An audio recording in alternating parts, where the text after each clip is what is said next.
నిన్న జరిపిన దాడుల్లో దేశవ్యాప్తంగా 15 మంది ఉగ్రవాదులను అరెస్ట్ చేసినట్లు ఎన్ఐఏ తెలిపింది. వీరంతా జనూద్ ఉల్ ఖలీఫా ఈ హింద్ సంస్థకు చెందినవారుగా గుర్తించారు. 2.5 ఏళ్ల కిందట ఐఎస్ఐఎస్ కు అనుబంధంగా జనూద్ ఉల్ ఖలీఫా ఈ హింద్ సంస్థ ఏర్పాటు చేశారు. ఇక దీనికి ముంబై దగ్గరలోని ముంబ్రాకు చెందిన సాఫ్ట్వేర్ ఇంజనీర్ ముదబ్బీర్ ముస్తాఖీ షేఖింగ్ పిన్ గా వ్యవహరిస్తున్నాడు.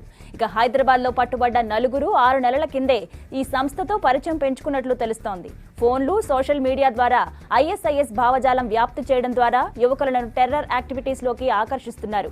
ఈ నలుగురిలో నఫీజ్, షరీఫ్ల దగ్గర కేజీ అమ్మోనియం నైట్రేట్, ఎలక్ట్రిక్ వైర్లు, బోల్టులు స్వాధీనం చేసుకున్నారు ఎన్ఐఏ అధికారులు. 6 నెలలుగా వీరిపై దర్యాప్తు బృందాలు నిఘా పెట్టాయి. మొత్తం 27 మందిపై నిఘా పెట్టగా నిన్న ఏకకాలంలోనే 15 మందిని అరెస్ట్ చేసింది ఎన్ఐఏ. అరెస్ట్ అయిన వారంతా టెర్రర్ యాక్టివిటీస్ లో ప్రైమరీ స్టేజ్ లోనే ఉన్నట్లు తెలుస్తోంది. ఇక రిపబ్లిక్ డే పేలుళ్లకు వ్యూహరచన చేసినట్టుగా సమాచారం.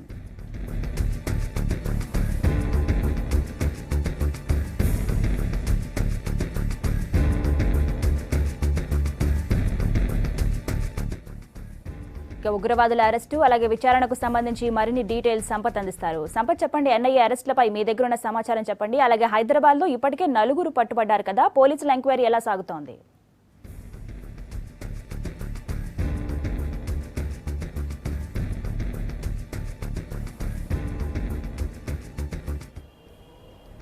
కర్ణాటకలో పట్టుబడ్డ 2 ఉగ్రవాదుల దగ్గర నుంచి తీసుకున్న సమాచారం, అలాగే వాళ్ళ దగ్గర దొరికినటువంటి సిమ్ కార్డ్ ఆధారంగా మొత్తం కూడా తీగలాగితే డొంక కదిలినట్టు మొత్తం కూడా ఉగ్రవాద కార్యకలాపాలకు సబ్ బ్రాంచ్లుగా, అంటే ఐఎస్ఐఎస్ అనేటువంటి ఉగ్రవాద సంస్థ ఇప్పటికే ఉంది. దాదాపు మిగతా ఉగ్రవాద సంస్థలు, నిషేధిత ఉగ్రవాద సంస్థలతో కంటిన్యూ కాకుండా ఐఎస్ఐఎస్ ఉగ్రవాద సంస్థలతో డైరెక్ట్గా పనిచేయడానికి ఇంట్రెస్ట్ ఉన్నటువంటి కొంతమంది యువకుల్ని ఐఎస్ఐఎస్ ఉగ్రవాద సంస్థ ఎంగేజ్ చేసుకుంది. దానికి జనూద్ ఉల్ ఖలీఫా ఏ హింద్ అనేటువంటి ఒక సంస్థను ఏర్పాటు చేయడం జరిగింది. ఈ సంస్థలో మొత్తం 27 మంది యువకులు యాక్టివ్ రోల్లో పనిచేస్తున్నారు. దీంట్లో 25 సంవత్సరాల యువకుల నుంచి 54 సంవత్సరాలు ఉన్నటువంటి వృద్ధుల వరకు ఉన్నారు. దీంట్లో స్పెషల్లీ ఎక్స్ప్లోజివ్ మెటీరియల్ అలాగే వెపన్స్ను సమకూర్చడంతో పాటుగా లోకల్గా ఎక్కడైతే పేలుడు జరపాల్సినటువంటి ఏరియా ఇక్కడ, అలాగే రెక్కి వేయడం, దాంతోపాటుగా స్లీపర్ సెల్స్ని ఏర్పాటు చేయడం, యువతను ఉగ్రవాద సంస్థకి ఆకర్షితులుగా మార్చడం, ఇదే వీళ్ళ యాక్టివ్గా కొనసాగుతోంది. ఇక దాదాపు ఇప్పటివరకు పట్టుబడినటువంటి 15 మంది మొత్తం కూడా ఒకే ముఠాకు సంబంధించిన వారు, ఒకే ఉగ్రవాద సంస్థ కోసం పనిచేస్తున్నారు. వీళ్ళందరి దగ్గర జిహాదీకి సంబంధించిన లిటరేచర్ అలాగే వెపన్స్తో పాటుగా అమ్మోనియం నైట్రేట్ను స్వాధీనం చేసుకున్నారు. పెద్ద ఎత్తున దాదాపు 1 కేజీ అమ్మోనియం నైట్రేట్, అలాగే ఎలక్ట్రిక్ వైర్స్, అలాగే బోల్ట్స్ మొత్తం స్వాధీనం చేసుకున్నారు. దాంట్లో స్పెషల్లీ మొత్తం కూడా ఈ అమ్మోనియం నైట్రేట్ కానీ లేదంటే బోల్ట్స్ కానీ వీటన్నిటిని సమకూర్చినటువంటి విషయంలో నఫీజ్ అలాగే షరీఫ్లకు సంబంధించిన పాత్ర కీలకంగా ఉంది అనేది నేషనల్ ఇన్వెస్టిగేషన్ ఏజెన్సీ సంబంధించిన అధికారులు తేల్చారు.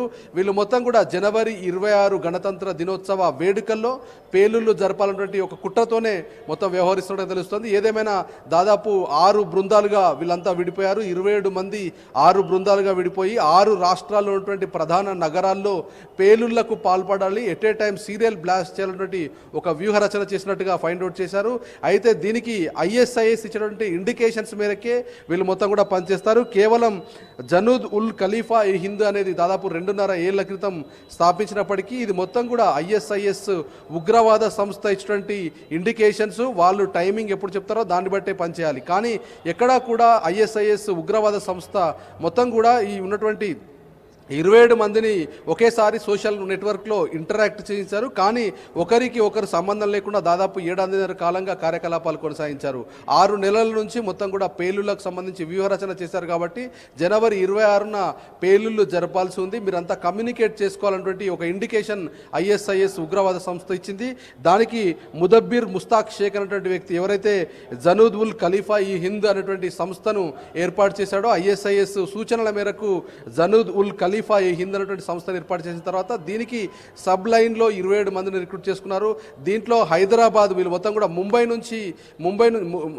నుంచి ఇది మొత్తం ఆపరేషన్ జరుగుతున్నా దీనికి ఐఎస్ఐఎస్ ఇండికేషన్స్ ఉన్నాయి. కాబట్టి 27 మందిని 6 నెలల నుంచి వాళ్ళందరినీ కూడా ఇంటర్లింక్ చేశారు. ఇంటర్లింక్ చేయడంతో పాటుగా వాళ్ళందరినీ యాక్టివిటీస్ పైన నజర్ పెట్టాలని చెప్పడం జరిగింది. ఇక్కడ హైదరాబాద్లో నిన్న పట్టుబడినటువంటి నలుగురు కూడా దాంట్లో షరీఫ్ అనే వ్యక్తి మొత్తం కూడా ఎలక్ట్రిక్ ఇంజనీర్గా పనిచేశాడు. తర్వాత కాంట్రాక్టర్ అవతారం ఎత్తాడు. ఫ్యామిలీతో ఇక్కడ ఉంటున్నాడు కాబట్టి తనకు ఎక్స్ప్లోజివ్ మెటీరియల్ సమకూర్చుకోవడానికి అలాగే తయారీకి చాలా అనుగుణంగా ఉంటాడనేది షరీఫ్ని సెలెక్ట్ చేసుకున్నారు. అలాగే ఒబేదుల్లా కంప్యూటర్ షాప్లో ఉన్నాడు కాబట్టి నెట్వర్క్ సంబంధించినటువంటి వ్యవహారంలో తనను సహకారం తీసుకున్నారు. అలాగే అమాస్ అనే వ్యక్తి మొత్తం కూడా సాఫ్ట్వేర్ ఇంజనీర్ కాబట్టి తన సహకారం తీసుకున్నారు. దాంతోపాటుగా అన్ఎంప్లాయీగా ఉన్న ఒక యువతను దీంట్లో టార్గెట్ చేశారు.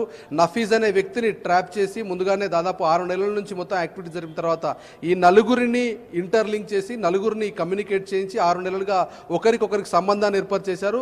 తర్వాత ఈ నలుగురు కలిసి ఉగ్రవాద పేలుళ్లకి వ్యూహరచన చేశారు. అయితే హైదరాబాదులో నిజంగానే భారీ ఎత్తున విస్ఫోటనానికి పాల్పడడానికి వ్యూహరచన చేశారు కాబట్టి ఈ ఎక్స్ప్లోజివ్ మెటీరియల్ని సమకూర్చుకున్నారు. అయితే ఇదంతా ఎక్కడ పేలుళ్లు జరపాలనుకున్నారు, ఏ ఏరియాలో జరపాలనుకుంటున్నారు, ఎక్కడ టార్గెట్ చేసినటువంటి విషయంపైన మాత్రం ఇప్పటివరకు అధికారులు గోప్యంగానే ఉంచారు.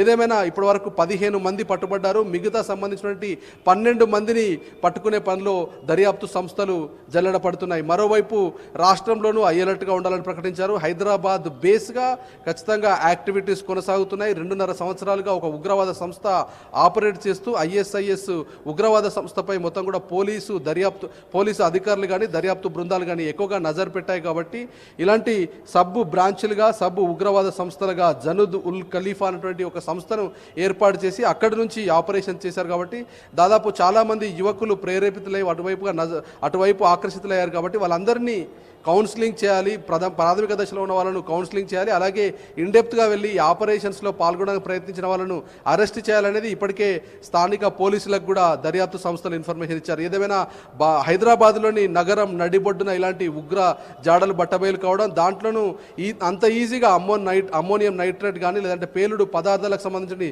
సామాగ్రిని సమకూర్చుకోవడం, పేలుళ్లకు వ్యూహరచన చేయడం, దీనికోసం చాలా పక్కా ప్లాన్గా ఎలక్ట్రిక్ ఇంజనీర్ను అలాగే ఒక కంప్యూటర్ షాప్ సంబంధించిన వ్యక్తిని, దాంతోపాటుగా సాఫ్ట్వేర్ సంబంధించిన ఒక వ్యక్తిని, ఒక అన్ఎంప్లాయ్ని చాలా పకడ్బందీగా యూనిటీగా ఒక 4 నుంచి 5 గ్రూపులుగా విడదీసి పేలుళ్లకు పాల్పడడానికి వ్యూహరచన చేయడం అనేది ఆషామాషి విషయం కాదు. కాబట్టి మొత్తం కూడా పోలీసులు అలర్ట్గా ఉండాలనేది ఇప్పటికే రాష్ట్ర డీజీపీ కార్యాలయం నుంచి కూడా ఆదేశాలు అందాయి. మొత్తం కూడా జిల్లాల్లో ఉన్నటువంటి ఎస్పీలకు అలాగే డిఐజీలకు ఐజీలకు మొత్తం కూడా ఆదేశాలు ఇచ్చారు. జంటా కమిషనర్లకు కూడా ఆదేశాలు ఎక్కడికక్కడ నాకాబందీలు నిర్వహించాలి, చెక్ పోస్టులు ఏర్పాటు చేయాలి, అనుమానిత వ్యక్తులు లేదంటే వస్తువులు కనిపిస్తే దానిపైన సమాచారం ఇవ్వాలనేది పబ్లిక్ లోపలికి తీసుకెళ్లాలని ఒక ఇన్ఫర్మేషన్ అది ఇచ్చారు.